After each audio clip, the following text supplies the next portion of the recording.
Thank you, Mike. Good Thursday morning, everybody. Hope you're having a good morning. We're about to make it a little bit better. Why? Because we are joined live right now on WGY Mornings by Congresswoman Elise Stefanik. Good morning, Congresswoman.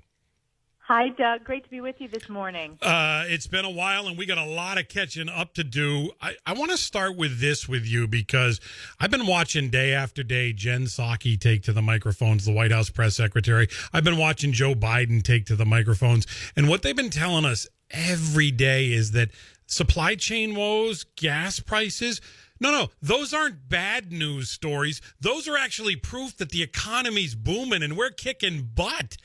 How are they saying this stuff with a straight face? It's absolutely absurd, but the reality is, Doug, the American people are smart. Voters are smart. They know when they go to the grocery store, when they go to the gas station, they are seeing the rise in prices and the inflation, and they know it's a result of these tax and spend policies that we've seen in just 10 months. And this is at the precipice as the Democrats are attempting to pass an additional over $5 trillion tax and spend package that would fundamentally shift this country further to the left with policies that people don't support, but it would also bankrupt us for generations. But people are feeling it, even as they're planning for holiday shopping. This supply chain crisis and the increase in cost, that impacts working class people who I represent in my district. It impacts every American, and frankly, it's a tax on every American. When Jen Psaki goes to the podium and dismisses these concerns, they're increasingly out of touch with the American people, and it's showing in his polling numbers, which are plummeting.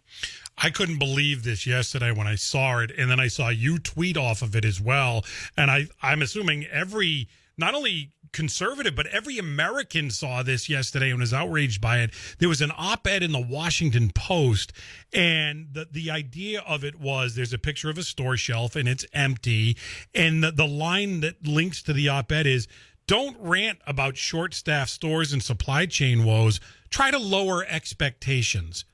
What an insulting, revolting concept, and what an awful political slogan. Vote for Joe Biden and lower expectations. But isn't that the message?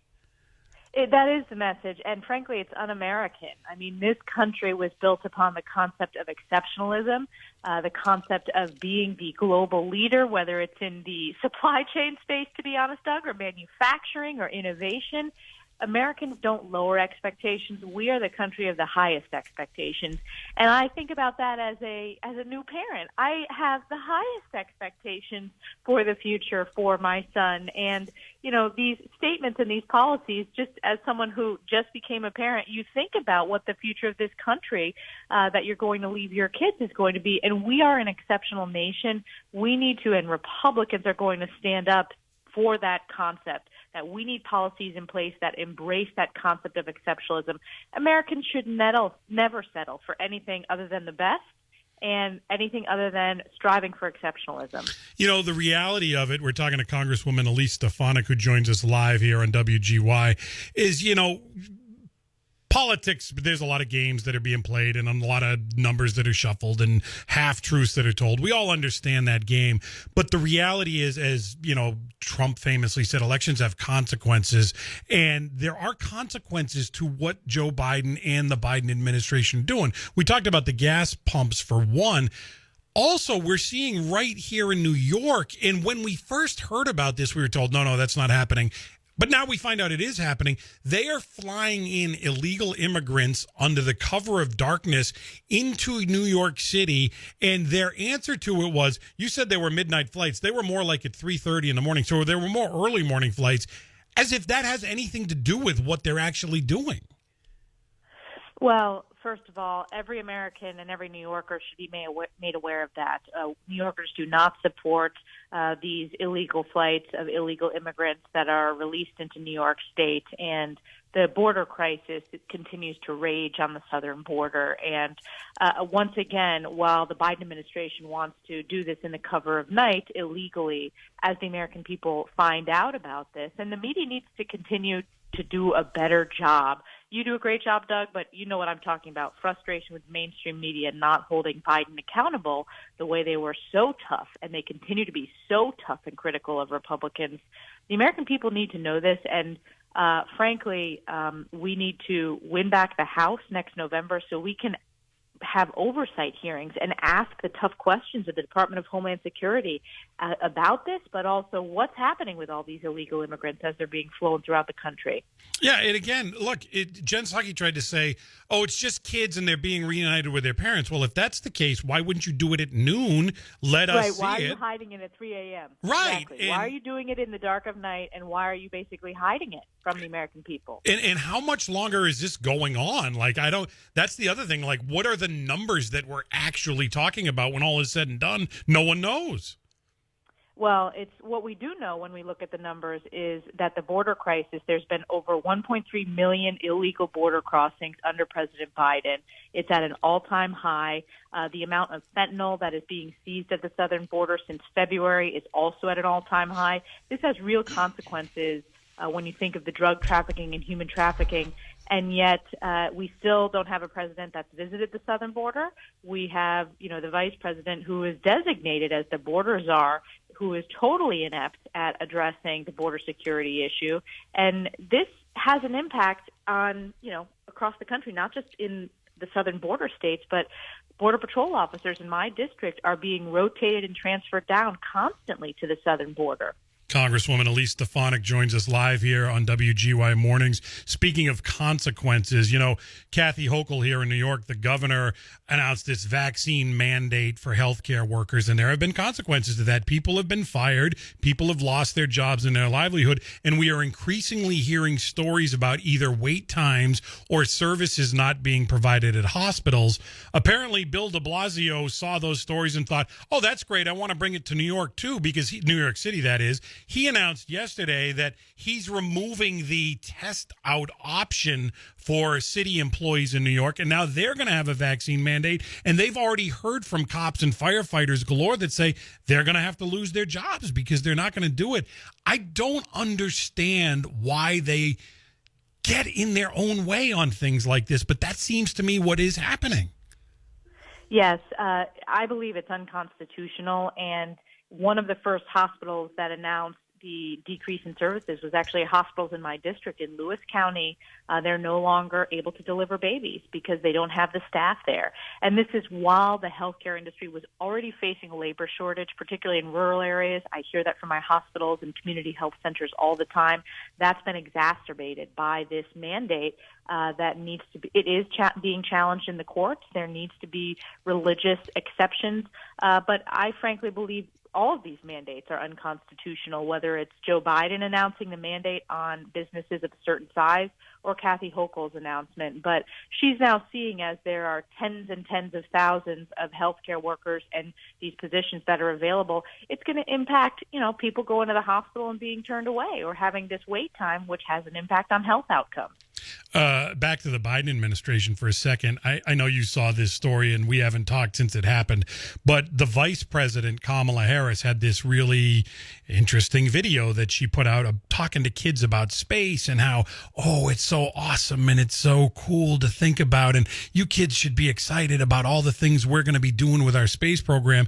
And we found out after the fact, and man, if ever there was something that's symbolic of administration, those kids that she was talking to weren't just kids from some local school in D.C. No. They flew in actual actors from Hollywood to sit there and smile at Kamala Harris while she went on glowingly about space and the prospects of space. And I thought, how ridiculous is that? And how telling is that they actually flew people in? By the way, the supply chain didn't affect getting people from Hollywood to the vice president in that case. They were able to pull that off. They just can't get Doritos to the shelves for you and me.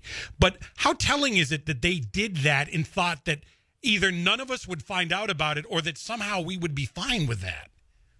It's absolutely absurd, and it's almost laughable if it weren't the sitting vice president and the president who are, frankly, it's a dysfunctional White House, and this whole concept, there's a White House set that Joe Biden will deliver speeches at, separate from the White House facility. I'm sure you've seen articles about that, Doug. But I like to play this game of imagine if it were Trump. And imagine the media's outcry and how they would, for days and days and weeks would focus on it. This is brushed under the rug by the mainstream media. How difficult is it to have, to go to a school and talk to kids about space? That sounds great. That would be authentic. But to fly in actors, I think it's fitting. That's how inauthentic Kamala Harris is. And, as a candidate myself who's been on the ballot in what previously was considered a swing district, you have to know how to interact with voters, with kids. That's one of the best parts of the job, frankly, is talking to kids that you meet on the campaign trail. I've always said that I don't think Vice President Kamala Harris would have been able to ever win a swing congressional district and was able to kind of succeed in California Democratic politics, which is one-party rule, and rise up through the ranks. She would not be able to win a congressional district at the beginning of her career or now. Speaking of kids, and we just were, how's motherhood? It's great.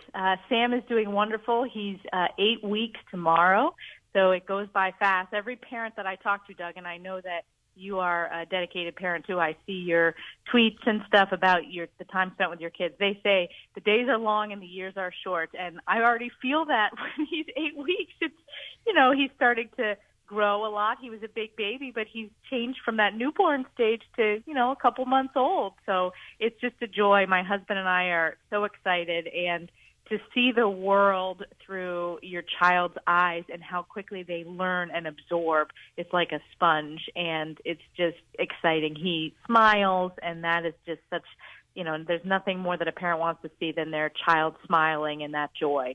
Oh, amen to that. Last one, by the way, because I noticed this earlier with your tweets. Yesterday, we heard from former President Trump. He's launching a new social media platform. He's going to take on Twitter and YouTube, it looks like, too. But on the very week that happens, you had some problems with Twitter where people were trying to retweet some of your stuff, and it said the tweets weren't available. Has that gotten straightened out? What was that all about? Oh, no. I've had censored tweets this year. It's gotten worse since last year's election. We've had challenges with getting our content out on Facebook, and we're just, sharing the facts. I believe the censored tweet was my strong fundraising numbers compared to my 5 Democratic opponents. That's a fact. That is a fact. That was the tweet we put out to thank all of our supporters, and Twitter censored it. I also noticed that in the past 24 hours, I think my Twitter followers went down 2,000 people. That doesn't just happen overnight. That's been happening to a lot of different people. And think about this, Doug. You have terrorists who Twitter allows on their platform, yet they don't allow a former president of the United States. It's absurd. I'm excited that President Trump is launching this new platform that will be a place that's truly a home for free speech and not censorship. So we never get a response from the tech companies when we reach out of our accounts. But again, when Republicans take back the House, there's going to be oversight, and we are going to haul in the tech CEOs and ask them the tough questions that the American people deserve answers on. And it's not just elected officials who are censored. It's regular people I hear this from who feel that they're not able to get information from, whether it's their elected officials, they're not able to use these platforms for free speech. So it's a real issue. Congresswoman Elise Stefanik, let me bring it full circle for you. When it comes to Twitter and censorship, don't complain about it. Try and lower your expectations. I know. That would be that's what the tech companies are probably going to say to echo the Biden administration, which is totally un-American. We are an exceptional nation. That's what makes us America. And you laughed there because if we don't laugh, we'd cry that people are actually saying that like we should follow it. It's absurd. Congresswoman Elise Stefanik, I always appreciate the time. Congrats again on Sam and the great 8 weeks that you've had so far. And I look forward to talking to you again soon. Thanks, Doug. That's Elise Stefanik joining us live right here on WGY.